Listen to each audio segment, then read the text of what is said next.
Welcome to This Place.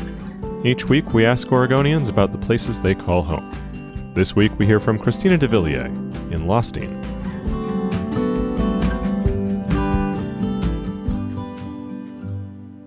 Lostine is a tiny little town of about 200 people on the Lostine River at the base of the canyon of the base of the Wallowas in Wallowa County in the Wallowa Valley.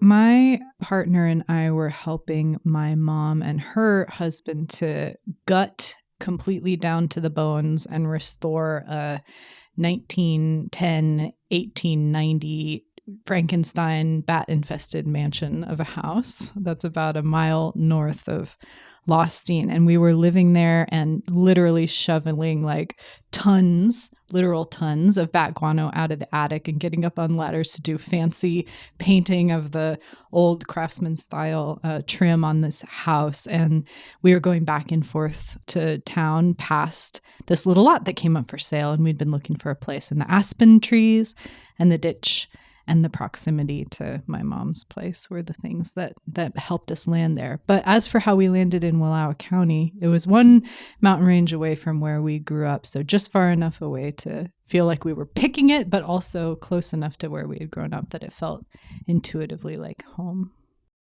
I would love for someone who is new to our part of the world, or to Lostine in particular, I would want them to notice the strength of the land in that place, the generosity of the mountains holding the snow all through the summer and like trickling it out for us to drink and use.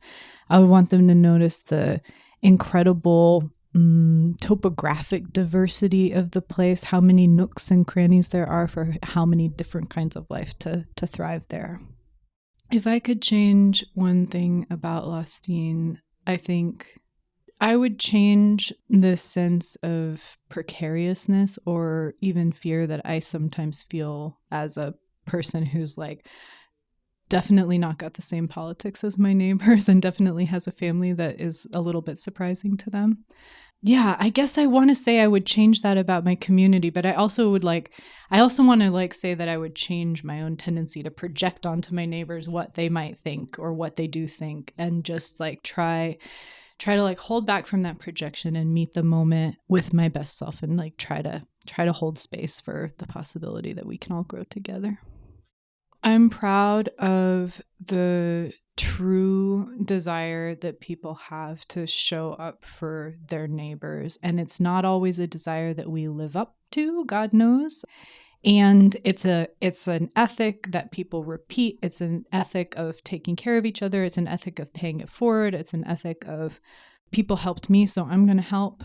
And yeah, again, we don't always live up to it, but at least we have that shared story about what we want to be doing for each other. That was Christina DeVillier in Lostine. This Place is produced by Oregon Humanities, edited by John Richardson, and recorded by me, Ben Waterhouse. To hear more stories from This Place, visit OregonHumanities.org or follow us on Spotify, Apple Podcasts, or wherever you find podcasts.